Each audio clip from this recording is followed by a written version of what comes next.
Before we plunge into the chilling depths of a story that gripped an entire nation, I want to share a brief thought. We are often drawn to the darkness, aren't we? Not for the evil itself, but for the profound questions it forces us to confront about humanity, about the thin veneer of order that covers our societies, and about the monsters that sometimes walk among us, indistinguishable from our neighbors. These stories, as terrifying as they are, serve as cautionary tales, as puzzles waiting to be solved, and sometimes as a stark reminder of the fragile nature of peace. If you find yourself captivated by narratives that peel back the layers of the human psyche, that explore the intricate dance between good and evil, and that meticulously unravel mysteries that leave lasting scars on the collective consciousness, then you're in the right place. Before we begin this unsettling journey, please consider liking this story and subscribing to our channel for more deep dives into the unknown and the unexplained. Your support helps us bring these compelling narratives to life. Now, prepare yourself.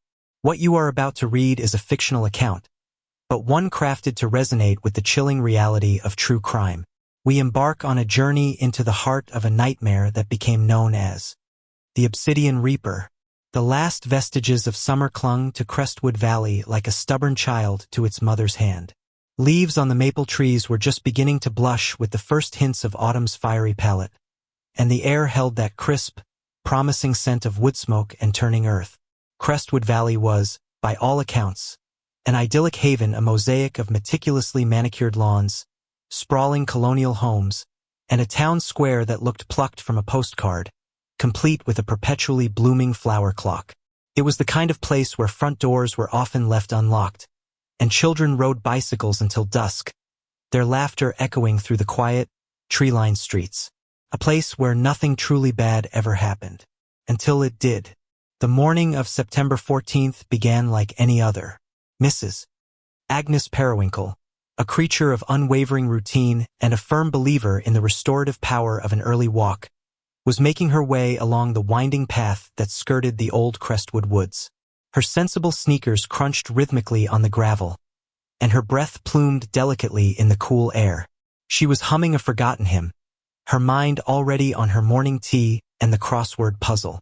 Then she saw it, or rather, she saw her, lying partially obscured by a patch of wild rhododendrons, where the path narrowed into a less frequented bridle trail, was a woman. Her name was Sarah Jenkins, a beloved fifth-grade teacher at Crestwood Elementary, known for her vibrant spirit and her uncanny ability to make even the most reluctant student fall in love with history. But the woman Agnes saw bore little resemblance to the vivacious Mrs. Jenkins. Her usually bright red hair was fanned out on the damp earth, dulled and matted. Her eyes, open and staring sightlessly at the azure sky, were devoid of their characteristic warmth. And most horrifically, a small dark object jagged and impossibly black was protruding from her chest, just above her heart. Agnes didn't scream. The sound caught in her throat, a terrified gasp that felt too fragile to escape. Her heart, usually so steady, hammered against her ribs with a frantic, desperate rhythm. She fumbled for her phone, her fingers trembling so violently she nearly dropped it. The 911 operator's calm, practiced voice was a distant echo against the roaring in Agnes's ears. Detective Miles Corbin arrived 20 minutes later, his unmarked sedan pulling up behind a cluster of patrol cars and an ambulance whose flashing lights painted the pre-dawn gloom with urgent reds and blues. He was a man in his late 40s, his face etched with the weariness of too many sleepless nights and too many grim discoveries. His once dark hair was now generously flecked with silver at the temples, and his eyes, a penetrating hazel, held a wisdom that came from seeing the worst of humanity. Crestwood Valley wasn't his usual beat. His jurisdiction was the bustling, grittier metropolis 20 miles to the west, but a high-profile homicide in such a pristine suburb often drew regional attention. He was paired with Detective Elena Ramirez, a sharp, ambitious young woman barely in her 30s, whose enthusiasm, though sometimes bordering on impatience, was a welcome counterpoint to Corbin's world-weary cynicism. The scene was meticulously roped off. Crime scene technicians, clad in white suits, moved with a quiet, practiced solemnity. The air was thick with the scent of damp earth, pine, and something metallic that Corbin knew too well. He knelt beside the body, his gaze sweeping over Sarah Jenkins with a practiced, dispassionate efficiency that belied the knot forming in his stomach. No signs of struggle, no defensive wounds. Her clothes, though slightly disheveled from being on the ground, were otherwise intact. It pointed to either a sudden, overwhelming attack or someone she knew and trusted. Blunt force trauma to the head, likely rendered unconscious quickly. The medical examiner, Dr. Eris Thorne, a lean man with perpetually tired eyes, stated without looking up from his examination. And then this.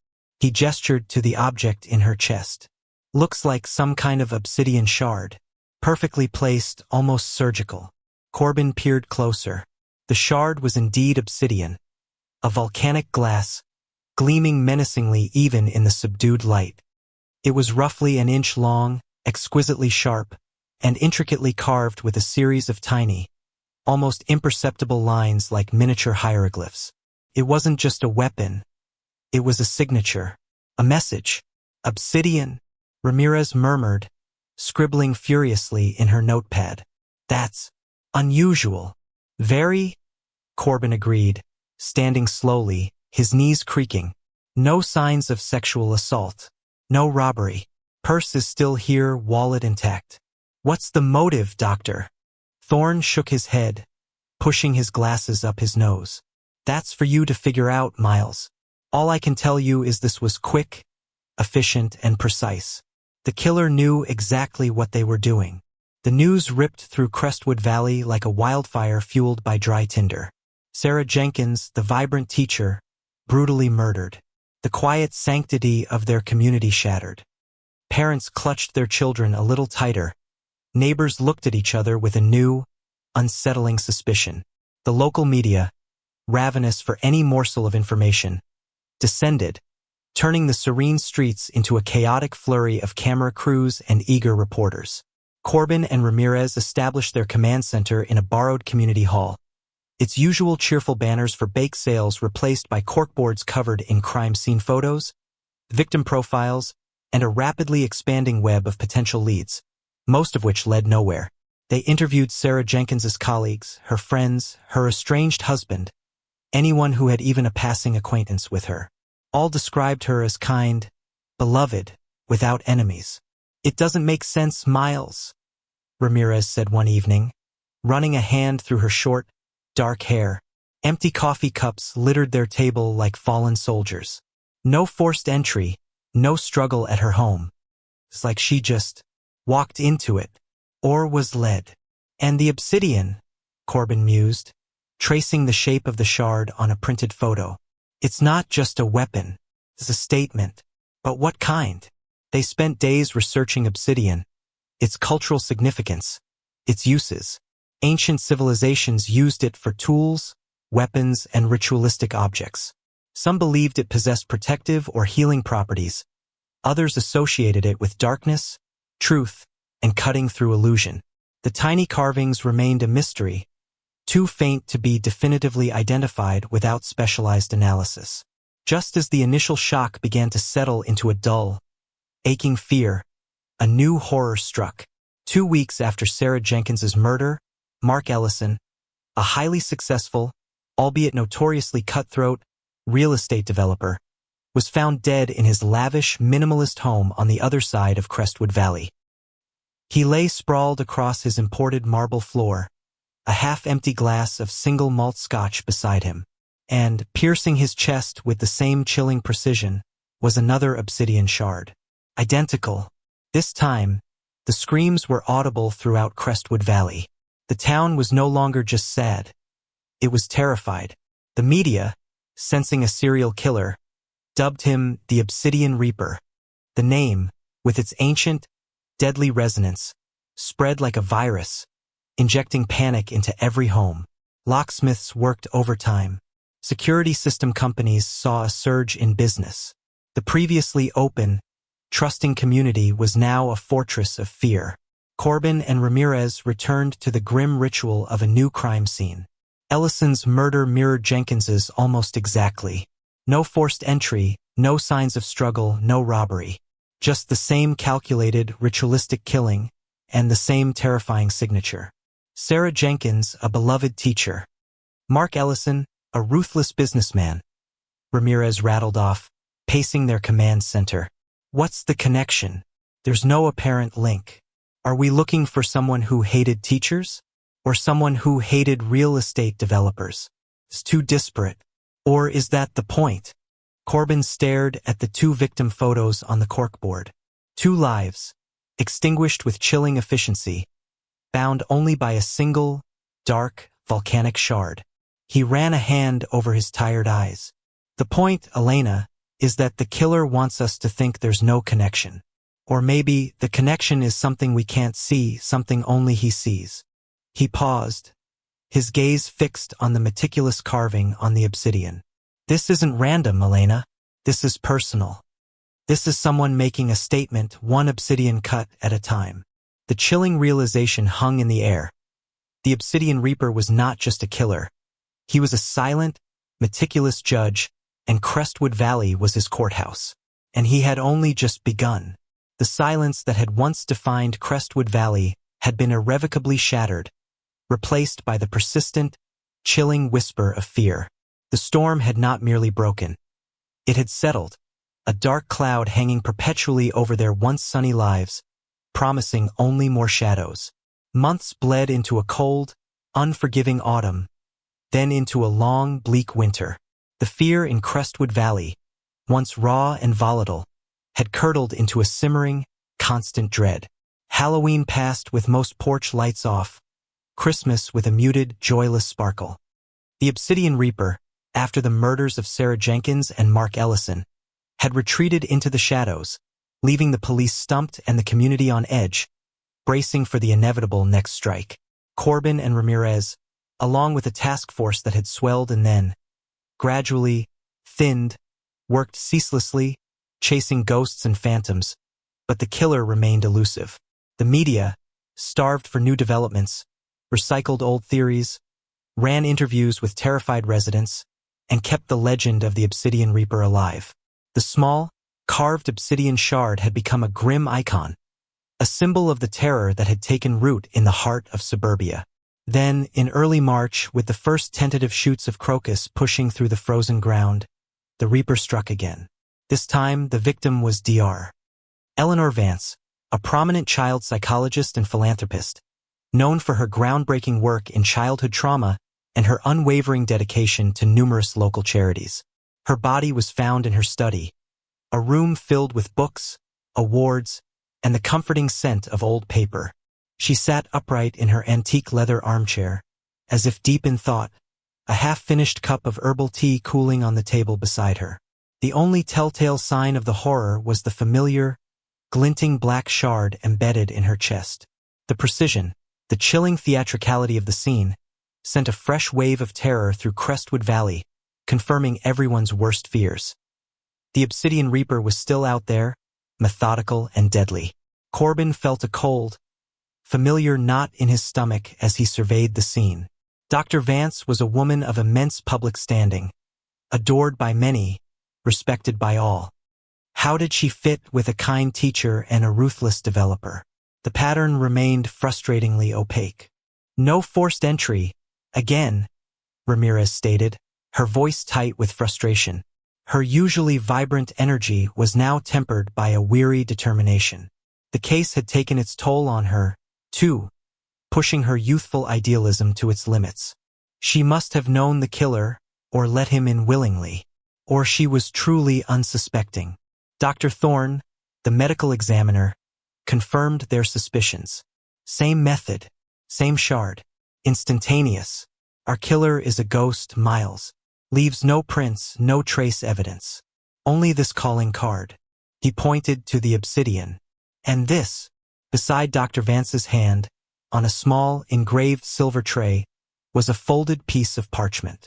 Corbin picked it up carefully, his gloved fingers brushing the aged paper.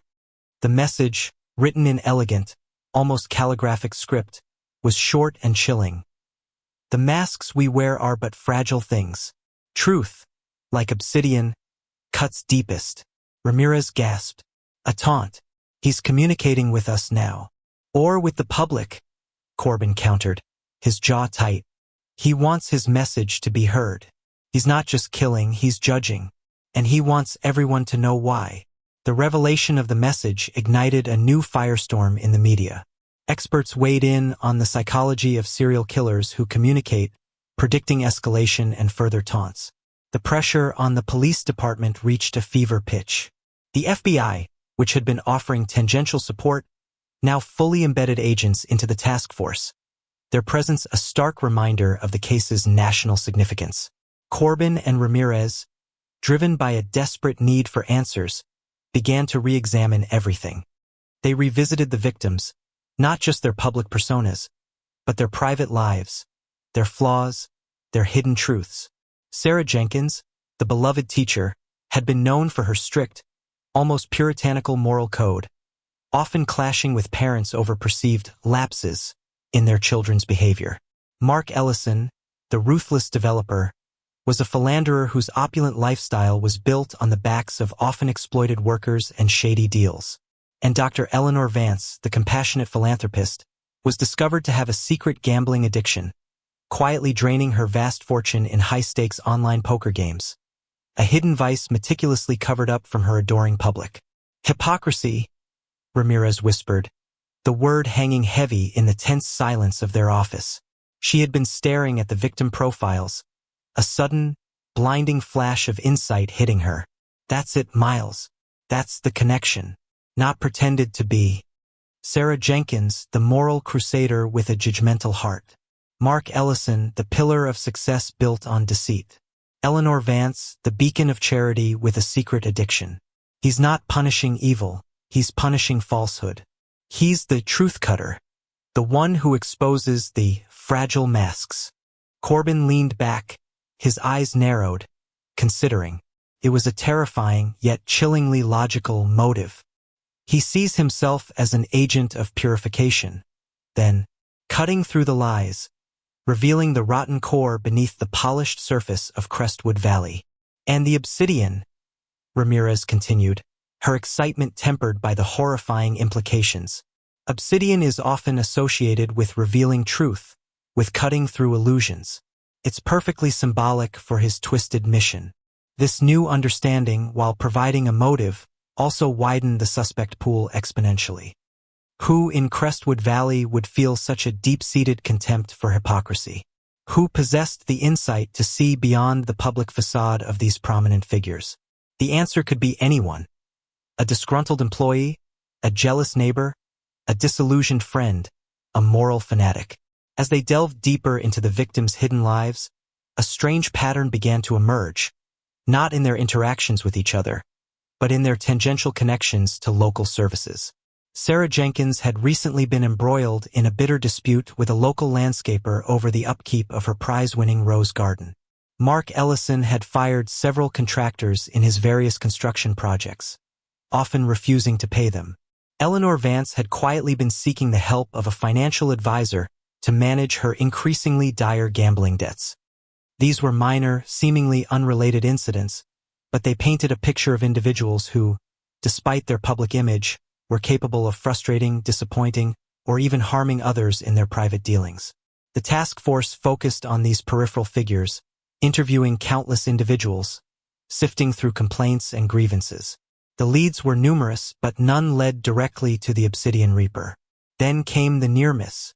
Mrs. Evelyn Reed, a retired opera singer with a penchant for elaborate hats and a reputation for dramatic outbursts, reported a harrowing incident.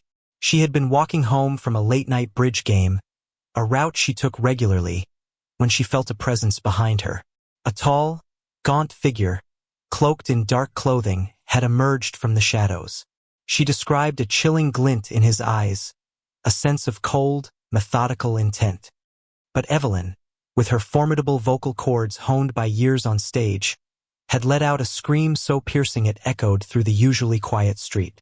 The figure had hesitated, then vanished back into the night. Evelyn, shaken but unharmed, could offer only a vague description. Tall, slender, quiet movements. He wore a dark cap, pulled low, and his eyes, they were like chipped flint, cold, dead. She also recalled a faint, almost imperceptible detail. A tiny, silver pin on his cap, shaped like a bird's wing. It was something she'd only noticed in the brief moment he had hesitated, bathed momentarily in the light of a street lamp. Corbin felt a surge of adrenaline. A witness, a description however vague, and a distinct, albeit small, identifier. A silver bird's wing. The task force shifted gears, distributing the description and the silver wing detail far and wide. They scoured security footage from the area around Evelyn Reed's home, looking for anyone fitting the profile. The pressure was immense. The Obsidian Reaper had become more than a killer. He was a cultural phenomenon, a boogeyman, and the constant failure to apprehend him was eroding public trust and taking a severe toll on the detectives.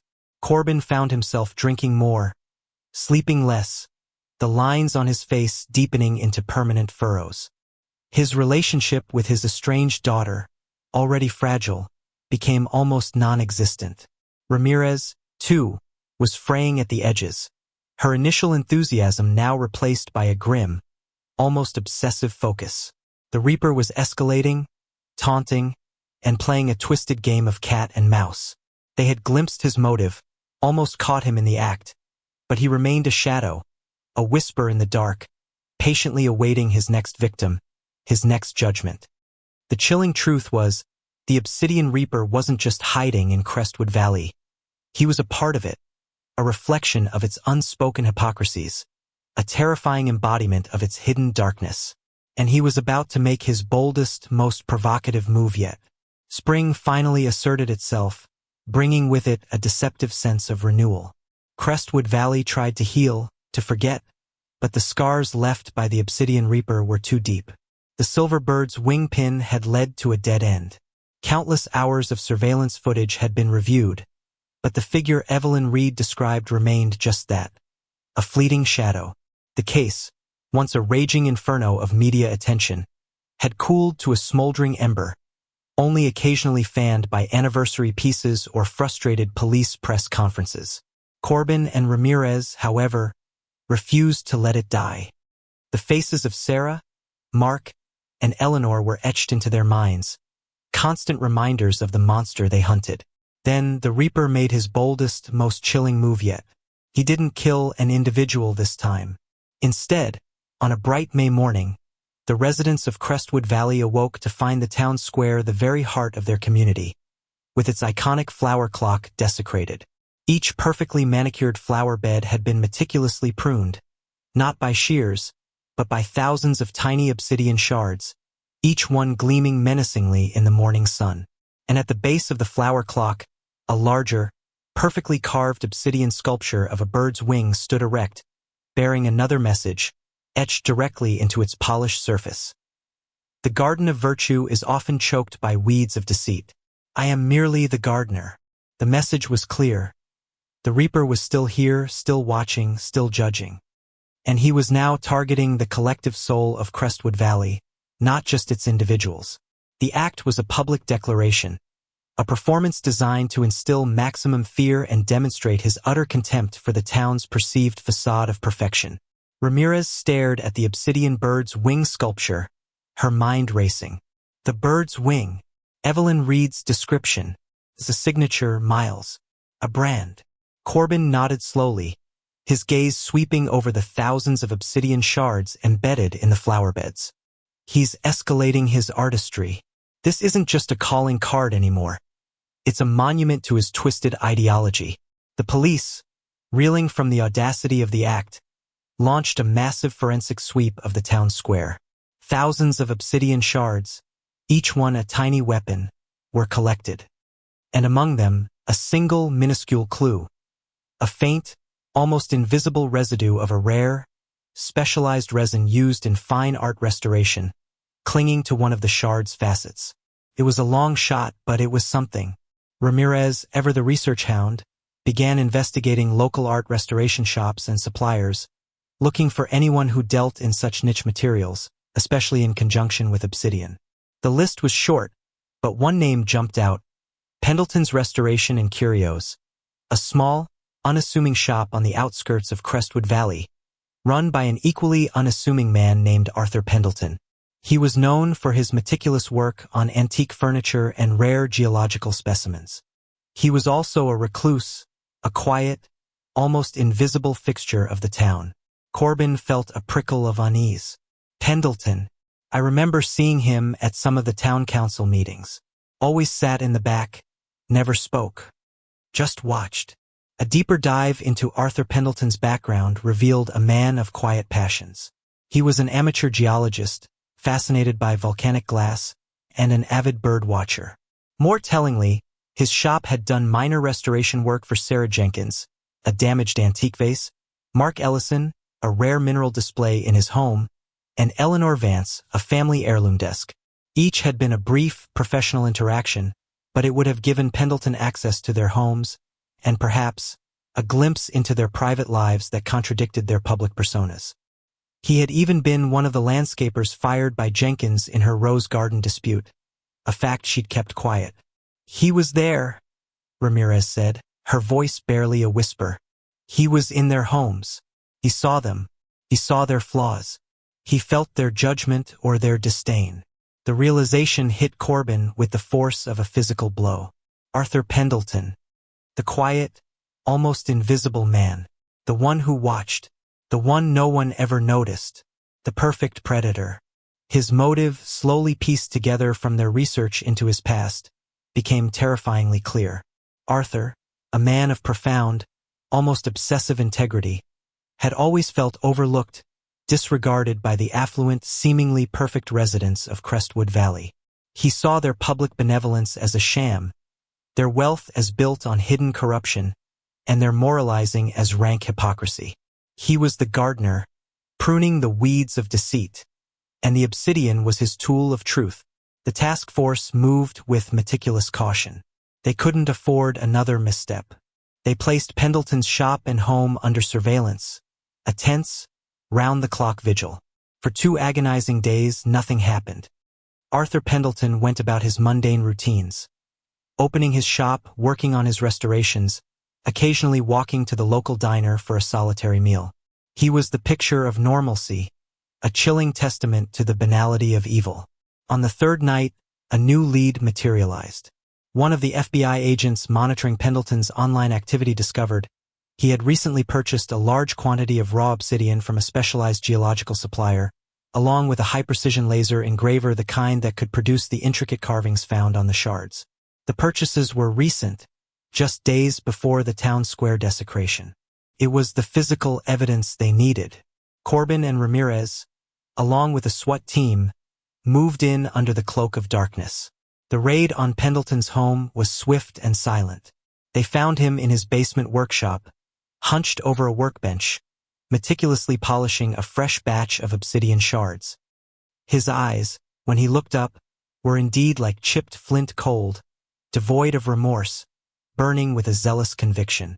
On his workbench, among various geological tools and polishing cloths, was a small silver pin, a perfectly crafted bird's wing. Arthur Pendleton offered no resistance, no struggle. He simply looked at Corbin with a faint, almost pitying smile. "You finally saw me," he said, his voice soft, almost melodic, completely at odds with the terror he had unleashed. "They never did. They looked right through me, the architects of this beautiful, rotten garden. But I saw them. I saw the truth." Corbin, however, didn't see a gardener or a judge. He saw a broken man, consumed by a warped ideology, who had inflicted unimaginable pain on innocent lives and shattered a community. "You're not a gardener, Mr. Pendleton," Corbin said, his voice hard, unyielding.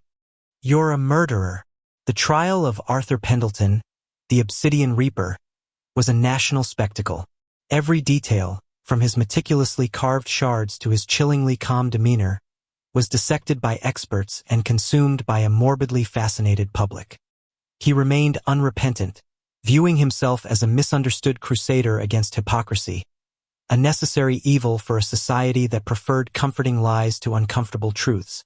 Crestwood Valley, though relieved by his capture, was irrevocably changed. The locked doors remained locked. The suspicious glances lingered. The once bright innocence of the town had been irrevocably dimmed by the shadow of the Obsidian Reaper. The knowledge that such a monster had walked among them, an ordinary man leading an extraordinary reign of terror, left an indelible scar. Corbin and Ramirez, though successful, bore the weight of the case forever. Corbin retired a year later, seeking solace in a quiet life, haunted by the dead eyes of his victims and the cold conviction of their killer. Ramirez, hardened but resolute, continued her career, carrying the lessons of the Obsidian Reaper case as a constant reminder of the darkness that lurks beneath the surface of even the most perfect facade. The Obsidian Reaper was gone, locked away, but the questions he raised about truth, perception, and the hidden evils within seemingly perfect lives continued to echo through the quiet, uneasy streets of Crestwood Valley, a chilling legacy carved in obsidian.